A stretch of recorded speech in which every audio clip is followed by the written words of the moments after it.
Hello and welcome to Healthy Knitting. My name is Rosie. Today is January 26, 2014.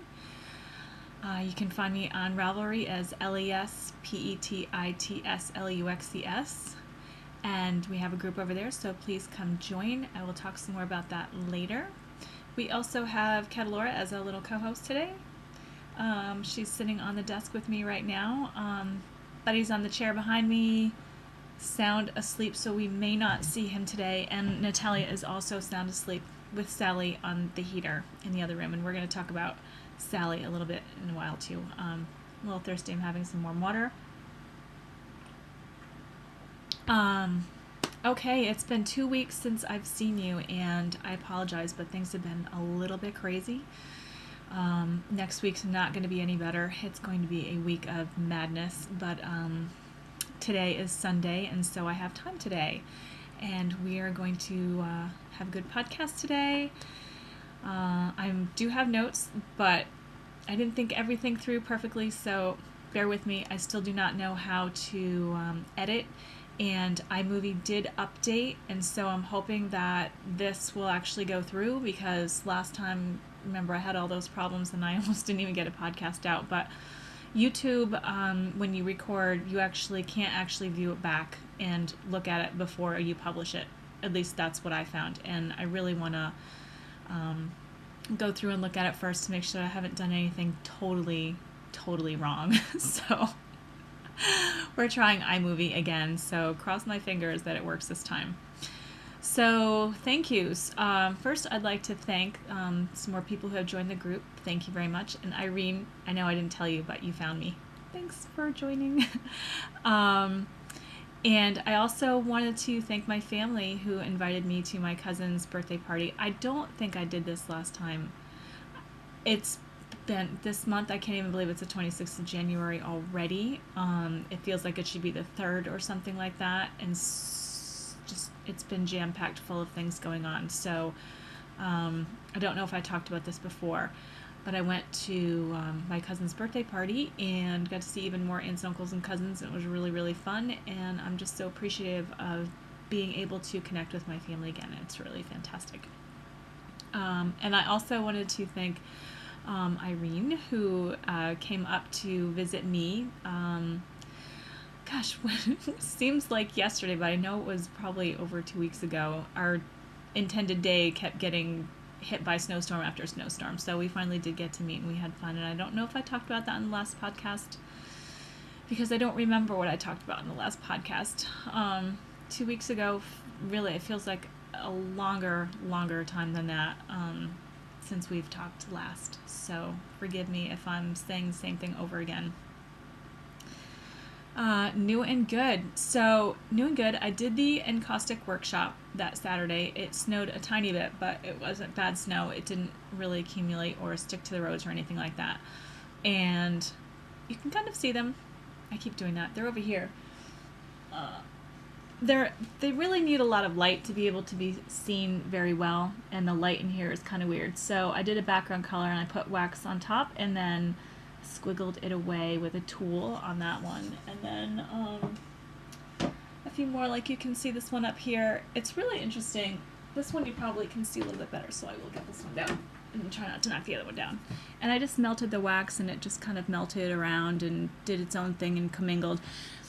It reminds me a lot of working with watercolor, how the colors can blend and mix, make their own colors but still stay their own separate. Except for that, you can keep reworking it and reworking it and reworking it, and you don't always have to go from light to dark. So it's very interesting medium, and I liked it a lot. I did find out that I can use a blowtorch, and they did have one available, but I didn't actually use that at the time.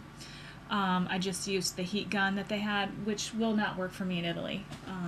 Oh, that was another thing I wanted to talk about. Hold on.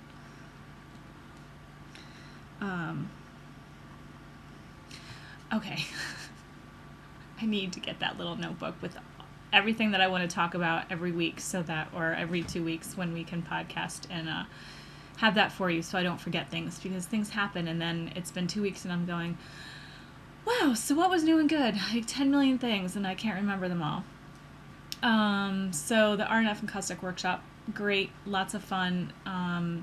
It's so interesting how 4 hours can go by in about 5 minutes when you are just having so much fun doing something. You ever notice that? You just get caught up in what you're doing, and it's so much fun that the time just flew by. It was like that. I could have done that for hours and hours. It was really, really fun. What else? Oh, I went to the city last week. I think it was last week. My neighbor in Italy is actually here right now, and she'll be going back at the end of March, and I should be arriving the same day, and we're going to get a car and take it back to Menaggio. So she was here, so I went to go visit her in New York City, and also my cousin who lives and works in New York City. So we had lunch. It was really nice.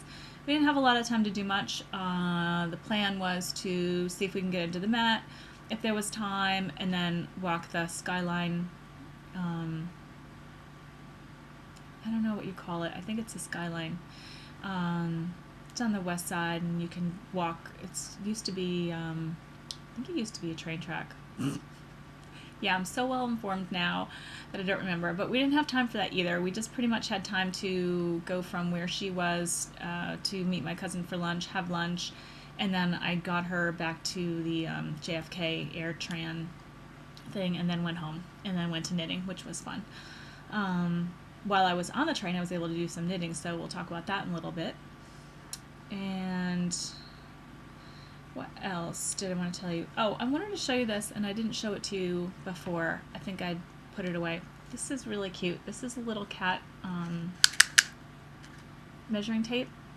And this was one of the, and I'm trying to figure out the name of where it came from, but it was the same place where I had bought some gifts, and my friend was, I'm pretty sure that I put a link in one of the podcasts, though.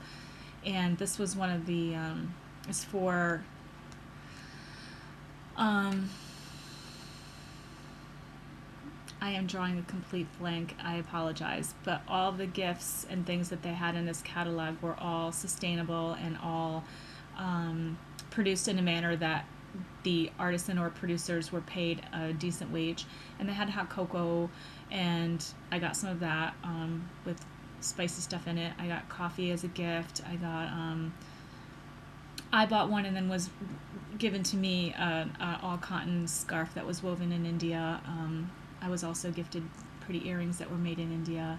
I bought some soap, handcrafted soap. And so all these things went to provide a good means of living for someone in a country where otherwise it's not usually that way. So this was one of them. It's really cute, this little cat measuring tape. Okay, I'm going to try to get it together here. Some words are escaping me right now. Okay, oh, and I found my size 7s. They were in my knitting bag with the socks in them that I totally forgot that I had actually knitted on. So in between the last time we podcasted, I actually did knit on those socks and didn't show you. So I did knit on some more. I'll show you in a minute. I wanted to talk about Sally. Sally, I don't think is really going to work out for me to take her with me to Italy. And I've been fostering her probably for 2 months now.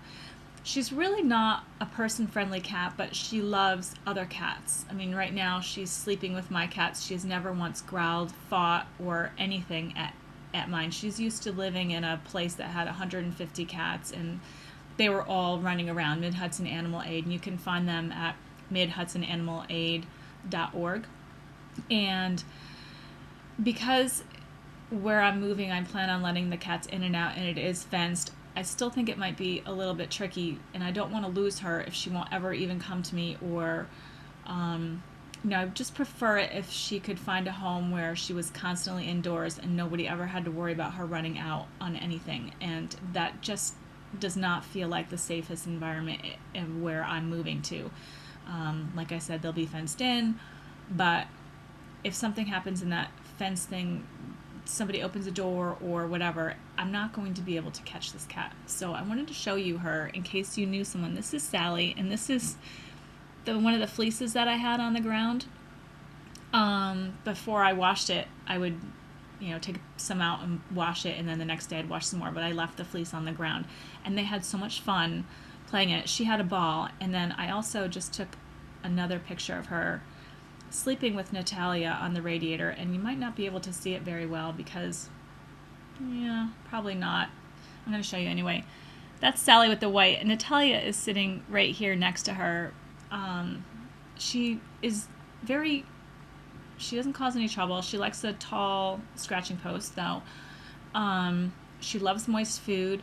She never does anything outside the litter box that she's not supposed to, so she's very well trained that way, and she's about 7 years old. And it's not like she doesn't attack me. I actually touched her back yesterday, but it was not with her enjoying that at all, and she hissed at me and didn't really appreciate that. But I'm still trying to see if there's some type of a way I can communicate with her, touch her, or be able to get her veterinary care or whatever that I need to do. But I'm just not thinking this is going to be the smartest solution for her, that perhaps staying in the United States would be. So if you know someone, or you are this person who would like a cat like Sally, who appreciates other cats in the household, I don't think she'd like to be a single cat. She's always with another one here, and she's always she's never laying down by herself, basically. She's always with another cat. So if you have a cat or know someone who wants a cat to keep their cat company, who might be concerned that there's, if I bring another cat in the household, it's going to disrupt everything. She's certainly not one that will. I mean, she's just gotten along with everybody, and I have multiple cats, and there's not one cat that doesn't like her or right now is annoyed with her or aggravated. So if you know, can you please either get in touch with me or email Audrey at midhudsonanimalaid.org. You'd have to go to their website and get unless I can put it in the show notes. And again, I really don't know if I'm going to be able to do show notes because I seriously have so much to do. It's just to be able to watch this over again, make sure I haven't done a big gaffe is probably all the time I have, and to upload it in the 3 places where I do. So if you can click their link, go to their website, click their link for contact me. Please let them know you're interested. You can also contact me on Ravelry at LESPETITSLUXES. She's sitting there right now. She just decided to turn around. She does come in the room where I'm at right now in my office, and she'll eat while I'm in here. It's not like she doesn't like me. She'll be in the room with me and everything. She just doesn't want me to touch her. And I'm just concerned about her getting lost. Don't want to travel that far, go through that much stress to lose this cat. So she's a very beautiful animal. So if you can help out, spread the word, let me know. Thank you. What else did I want to say? Oh, we'll talk about that later. I felt like there was something else and I didn't write it down. Okay, so let's talk about what I'm knitting. I'm almost finished with my cabled raglan pullover. This project right here by Adrienne Vittadini. I'm using 7s and 8s, and I am using Noro Cash Iroha yarn, and this is what I have left so far. This is a complete ball, and this is partial. I still need to pick up once I put it together and do a band across the top of a crochet edge. But the pieces are almost completed. I blocked the 3 pieces yesterday. What a difference this yarn looks like once it's been, oh, Natalia's here. What a difference this yarn looks like once it's been blocked. Come here, honey. Come up here. Oh, here's Natalia. Hello. I know. This is my big purr. She makes the most noise purring, but there's not a whole lot of room up here, love. So I wanted to show you this cable detail. I'm hoping that you're going to be able to see it. Probably not. Oh, there we go. Okay. It's a different kind of cable. It does a bit of seed stitch in between, and gosh, I want to tell you, I messed that cable up like 3 times at least, and had to rip back and really pay attention. Then I started marking up the pattern, and I marked it up incorrectly, and then I got myself more confused, and then I didn't have it with me, and I was at knitting, so I put it down. So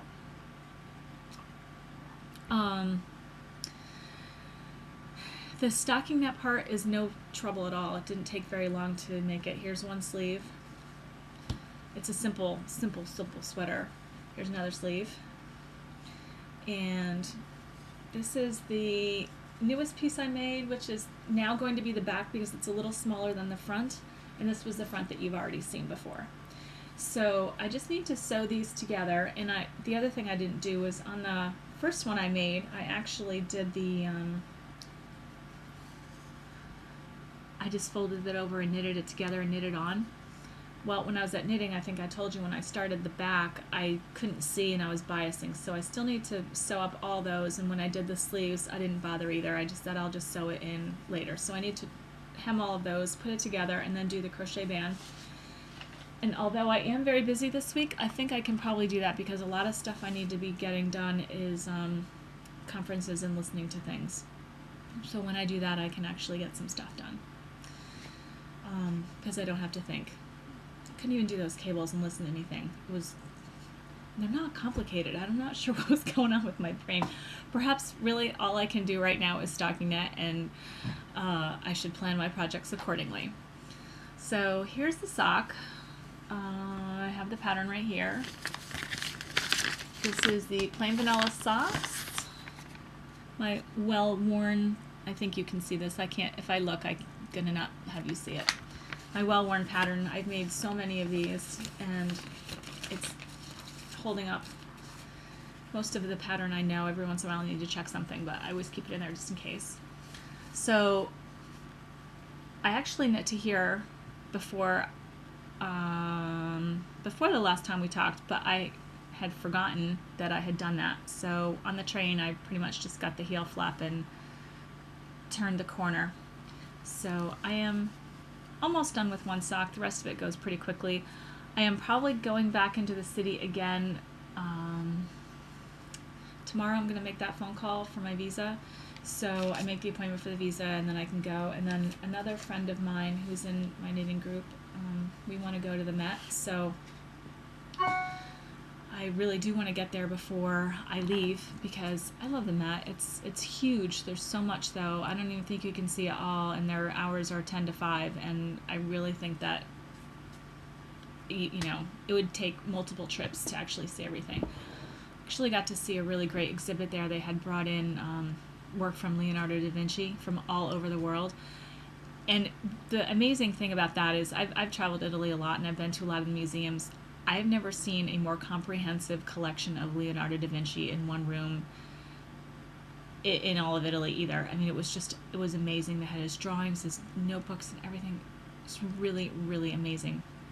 When I was in Florida, I actually took out one of his notebooks. They had one of his notebooks in there.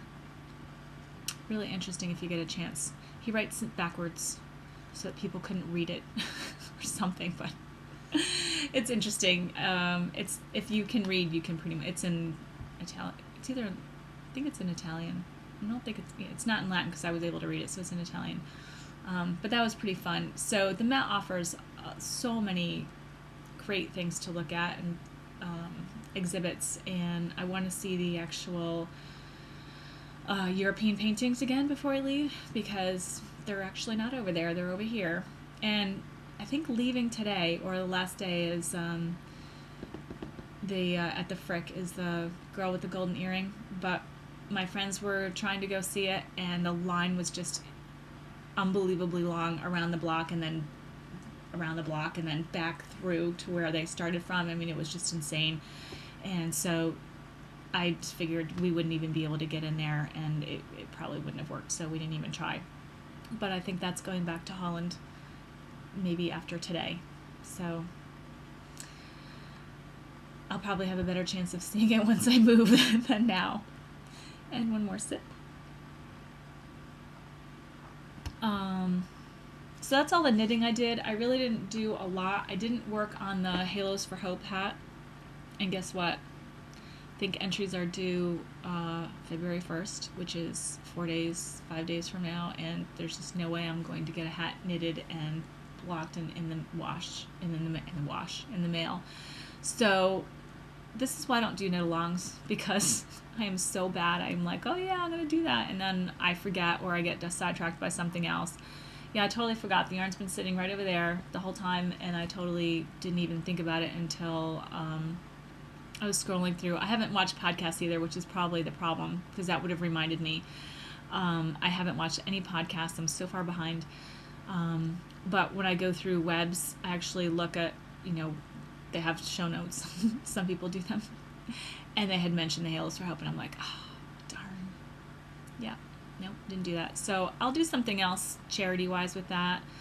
There's probably a cancer place around here somewhere where I can make a couple hats really quick and just hand it to them. So I'll do something. It's just not right this minute.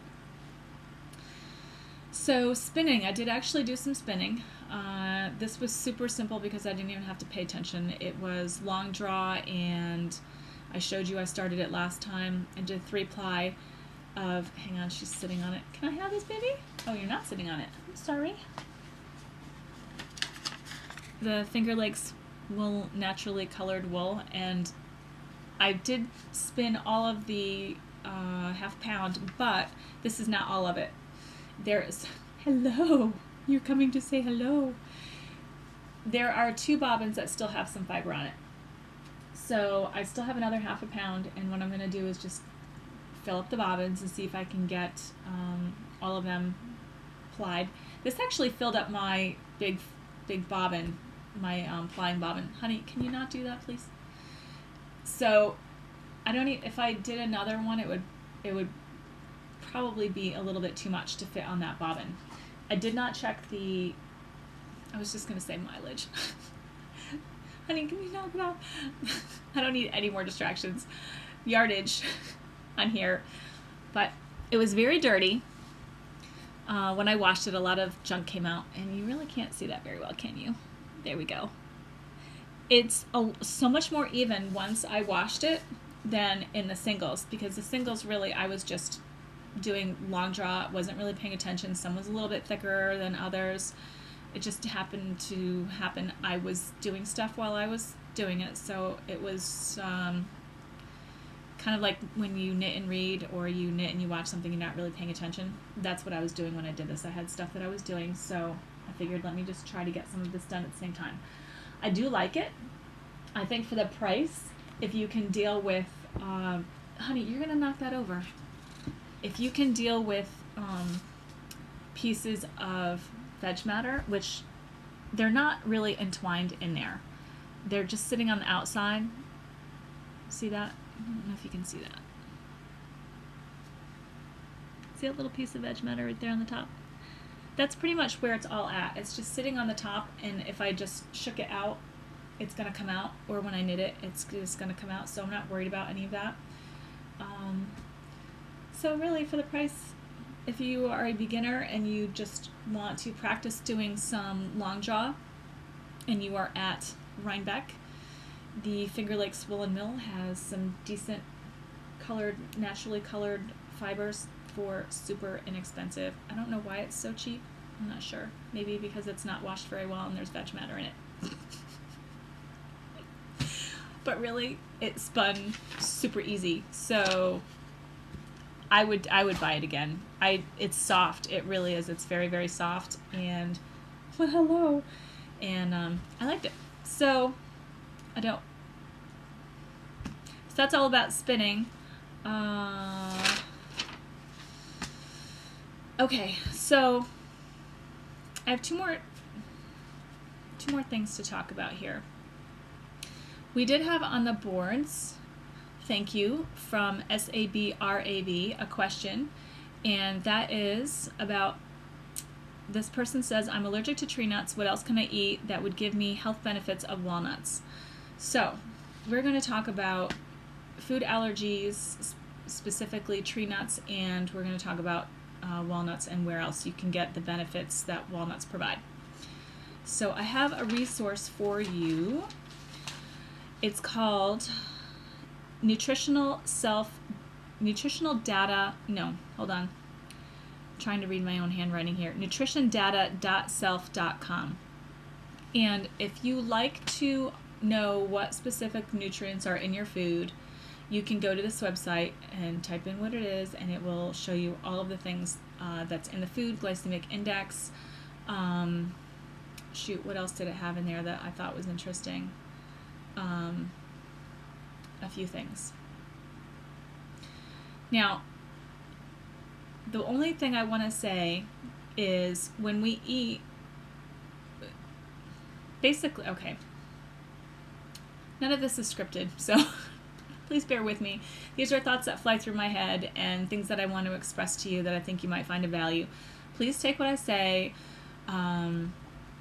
just knowing that this is my point of view and yours may differ from mine, and take any knowledge that you feel is appropriate for you and disregard anything that you feel is not appropriate for you, because we all really need to take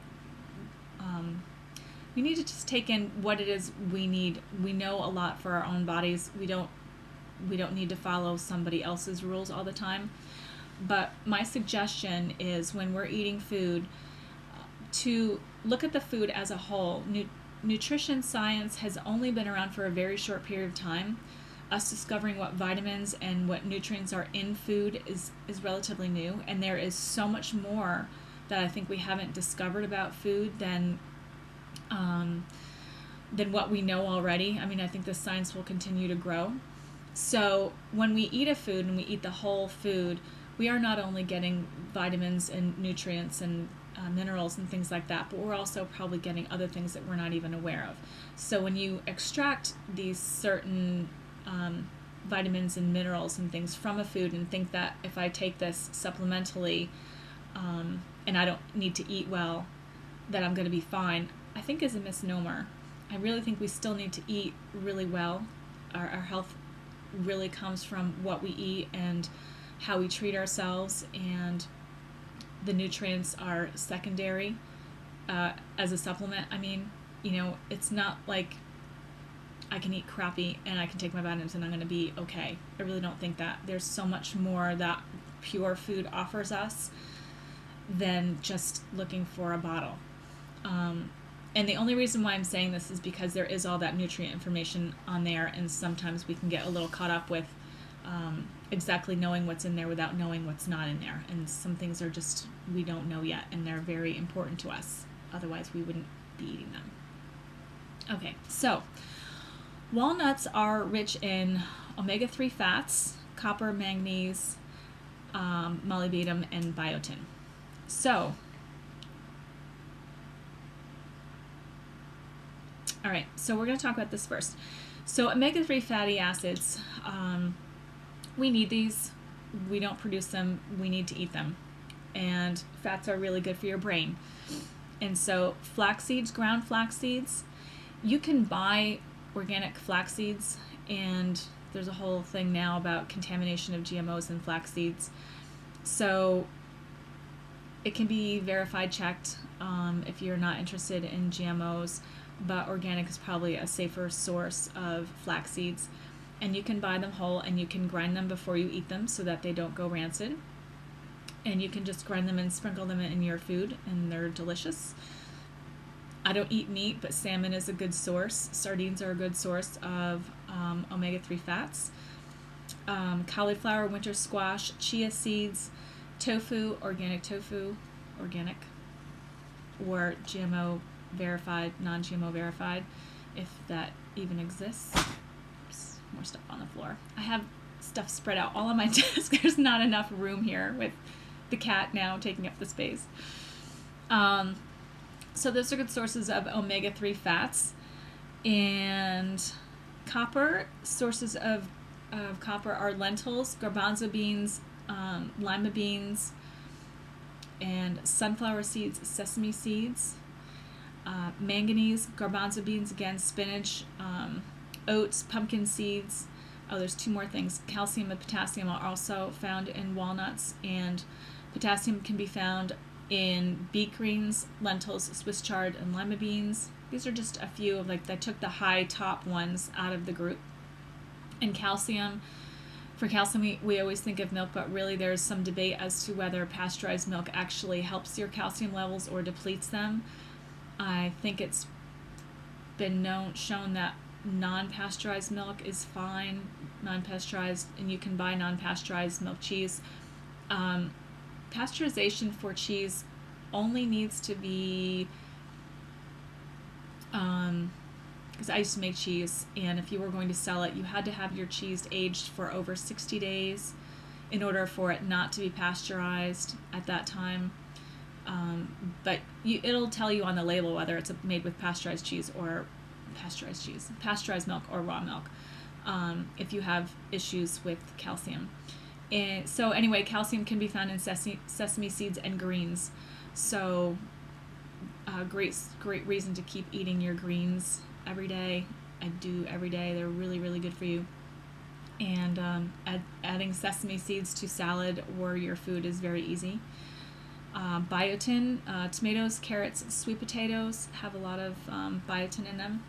So I wanted to talk again too now about trying to maintain a healthy diet. I think when you eat a variety of different foods, it's really beneficial for you instead of just eating one food group all the time. So even in the greens variety, I tend to stick to, I love kale and I love Swiss chard and I love spinach.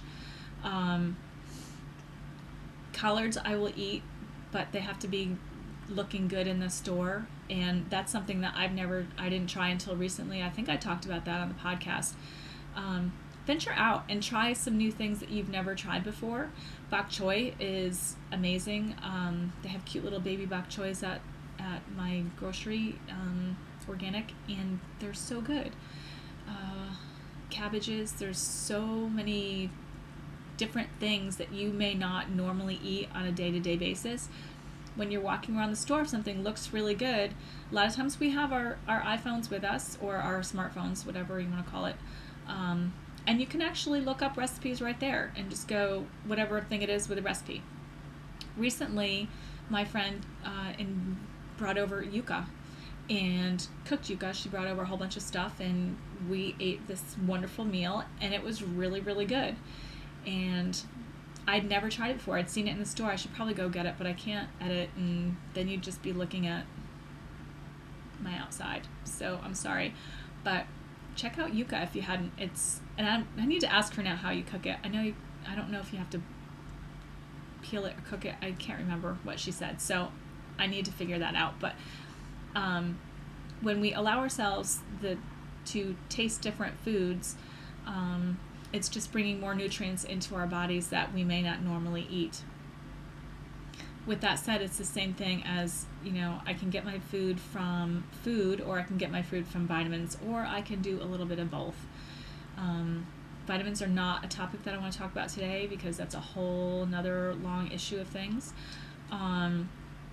But just know that if you're eating whole food a lot, all the time, like every day, you should be eating some whole foods.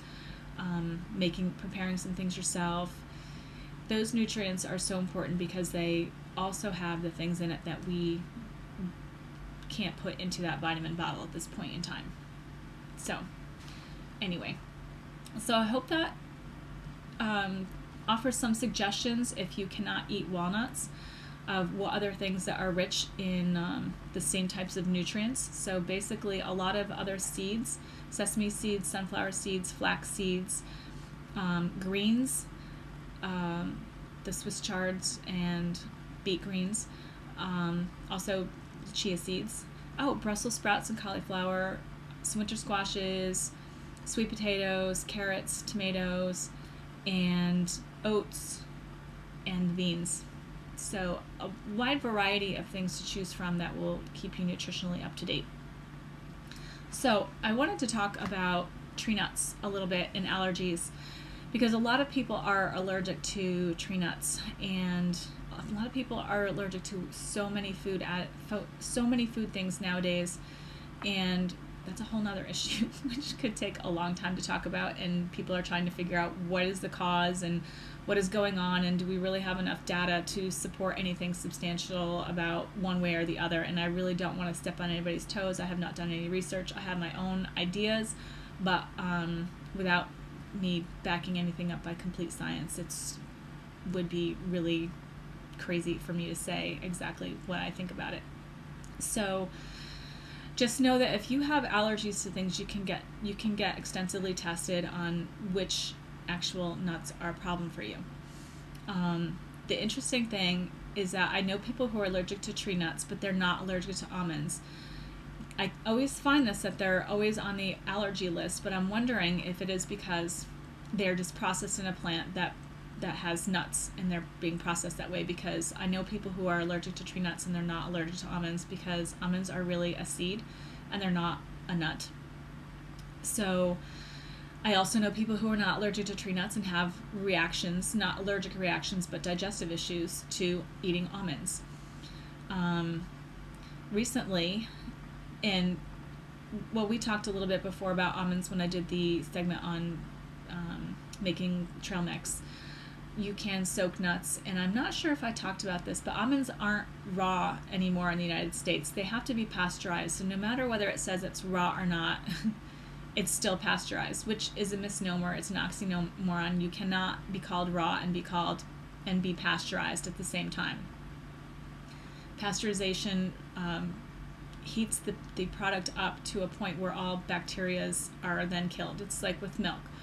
So that's why raw milk, to some people, can be more beneficial to you than pasteurized milk. And I used to drink raw milk all the time. All of my farmer friends drank raw milk, and nobody ever got sick with the milk. So pasteurization just kills all the bacteria, even beneficial bacteria. So I don't know if that is now the problem for people who can't digest these because they've gone through this process. I don't know. You can buy, I've looked it up, you have to really do some research on the internet. You can buy Italian almonds, and I had Italian almonds when I went to visit my friends in Sicily. We picked them up off the ground and cracked them open and ate them, and they were really good.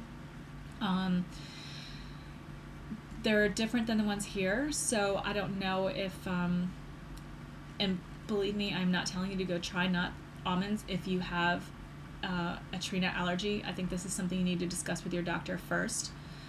And then you need to make the decision of whether you want to try experimenting with things and see if you can actually eat things that are considered a tree nut, which are not. But always please be aware of cross-contamination, which is the other reason why you have to be careful when you buy oats if you are gluten-free, because it is usually processed at a mill in which there are other grains going on that have gluten.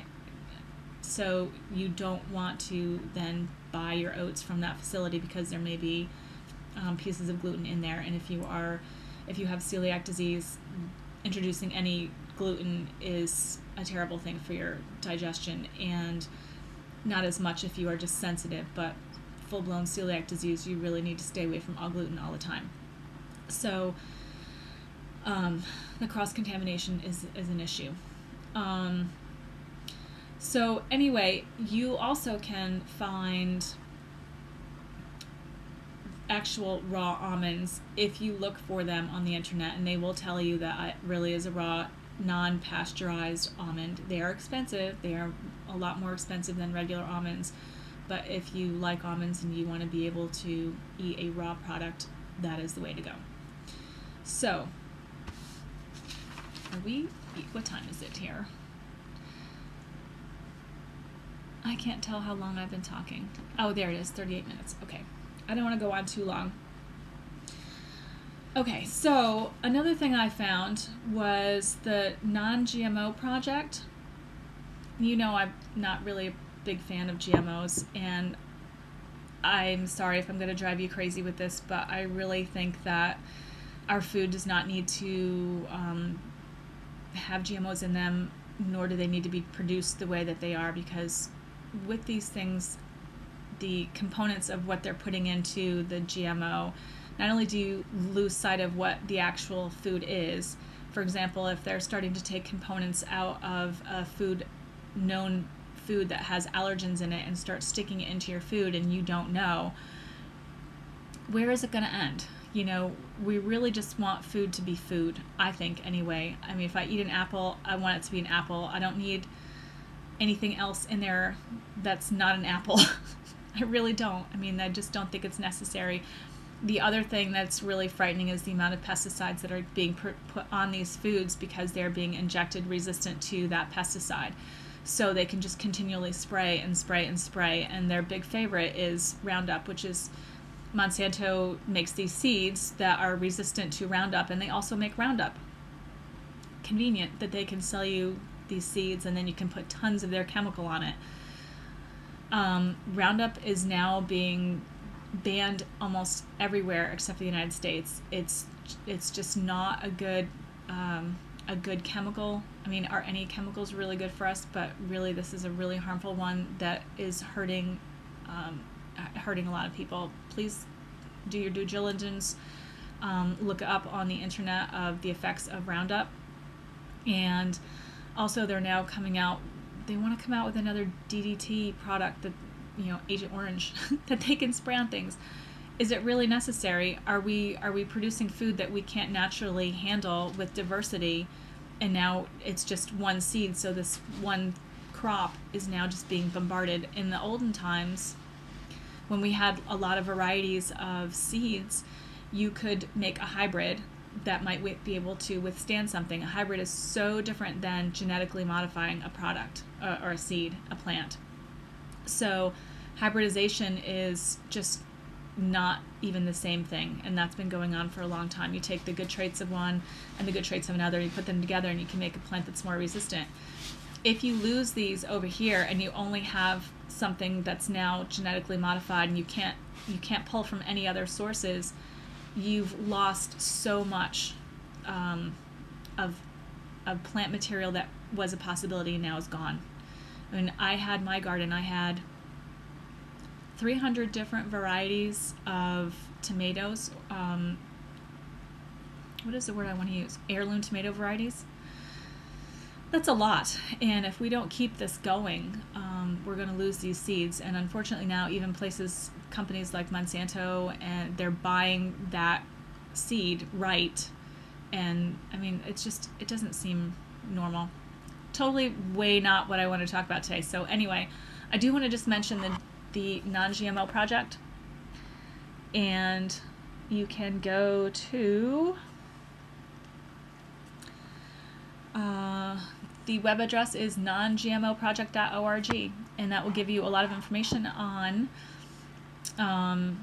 GMOs, what they're about, if you need information on this, if you're curious, why we shouldn't be using them, the truth, the myths, blah, blah, blah. They'll separate all the stuff for you. And also you can look for this little logo. See this little logo right here? You can look for that on foods in the grocery store now. They even have a site where you can go and see all the products that are GMO free, and they're verified, so you don't have to worry about it, because if you are shopping and you need some type of processed food, because otherwise it just gets an organic label on it. If you need some type of processed food, there are so many different ingredients that are made from corn and from soy, and it's just kind of like hidden in there, and you're not even sure what it is anymore, because it's changed into citric acid. Well, citric acid really comes from corn nowadays, and it could be made from a GMO corn. Corn syrup, totally GMO. I'm sure of it. Not sure of it, but I'm pretty sure. Anyway, I am now starting to make stuff up, so I'm not going to go any further. Please go over there and look for the label so that you can see for yourself what foods you can buy for your family that are GMO free. So the other thing I want to talk about is there is a conference coming up tomorrow, January 27th, and that is with it's called futureofnutritionconference.com, and it's with Mark David, and he's written at least one book. It's actually on my bedroom table right now. I'm reading it. He's a very interesting person, and there are, 55 people that he's interviewing for this conference, and it's over, I think, 5 days. I think it's all next week, which is going to be crazy because there's just so much, and I can't listen to everybody, but a lot of speakers that I've heard before, some I haven't.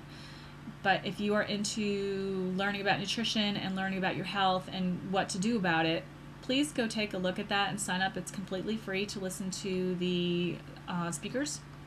And I'll say that again, futureofnutritionconference.com. Okay, so last thing, I have some yarn here that I'd like to give away. And I know it's not a beautiful, hand-painted, hard to get, dyed yarn, but this is yarn that do not wish to take to Italy with me, and I just wanted it to go to a home, and I thought maybe that my viewers would like to have some yarn for free. All I'd like you to do, you don't have to, and that's why it doesn't have to be all crazy, because you not even have to knit anything. It's not a knit along where you're going to win a prize. Just please tell me what on the board I'm going to put. I've got 2 things of yarn, and you can decide. You can try to win both. It doesn't matter to me. But if you're going to win it, I mean, please actually want to use it. Otherwise, I'm gonna get a charity here local to me. But I thought I'd offer it first. If anybody was interested, I'll put 2 things on there. So just let me know what your health concern is. That's all. Just what are you concerned about, so that we can have some more dialogue. I can actually have some things to talk about with you that's relevant for you. So this is 2 balls of, and remember, I live in a cat-friendly home, so they haven't done anything to it except live in the house. If you have cat allergy, I wouldn't even apply here. This is Cotton Colore Taki yarns. It's a mercerized cotton. This was before I decided to only buy organic cotton. It's 61 yards. I believe this is a bulky, and the color is 09, and there are 2 full balls. They're balled. This is cotton, so you don't have to worry about stretch, but they've never been wound really tight. You can see right through there. So those. And I also have 10 balls of Rowan 4-ply cotton. I believe this is a finger weight. Now, I have to mention that 6 of these balls are completely in their labels, and they haven't been touched by me to knit with. I'll show you the others in a second. So that's complicated. So here's 6 perfectly wrapped up balls, and this is 100% cotton, and I'm trying to find the yardage on here. It's a lot though. Why do I not? Oh, 186 yards. So there's a lot. Now, I started a project with this, so I need to rip it out. Here's 2 balls that are pretty much almost untouched, and this is 2 balls that are knit, so it's 10 balls. And as you can see, I don't look good in orange. I was planning on making something, and I got up to here to the split, and then things went a little crazy. I put it down, and that was it. I never touched it again. This is, I don't know, been on the needles for, oh my gosh, I almost want to say 5 years. That's a shame, right? Could be a little shorter, but I'm pretty sure it might be 5 years. I bought this at Webb's sale, the first one I ever went to, so however long ago that was. I didn't go to the last 2, so I'm pretty sure that's like 5 years ago. So anyway, I promise that what I will do is wrap these back up into center pull balls, and I will wash the kinks out of any of this, and that is the other prize. So if you could just please tell me what your health issues, concerns, anything you want to know about, what it is. I will draw a winner on February 14th. I'm going to give a little bit of time for this because I don't know about any of you, but I have not watched podcasts in probably over 2 weeks-ish. I may have been able to catch 1 or 2 here and there, but my long list that I normally watch is just all waiting for me. I looked the other day, I'm like, oh my God, how I'm like 4 behind on some of them, and so I'm going to give a little bit of time so people can join the group. Please, you have to be a member of the group to win the prize, and I'll put 2 stickies up for which one you want. Like I said, you can sign up for both. It doesn't matter. 1 entry per person. If there's a different issue or you remember something else, please just add it to your original one. Edit and add. I don't want to have to I want to make it easy for everybody, so no chatter, just if you want to win, give me a reason of a health issue. Okay? I think that's it. Let me just look really quick here. I think that's it. Okay, please keep asking questions as well. I appreciate it sincerely. Okay, have a great day, you guys. Thanks.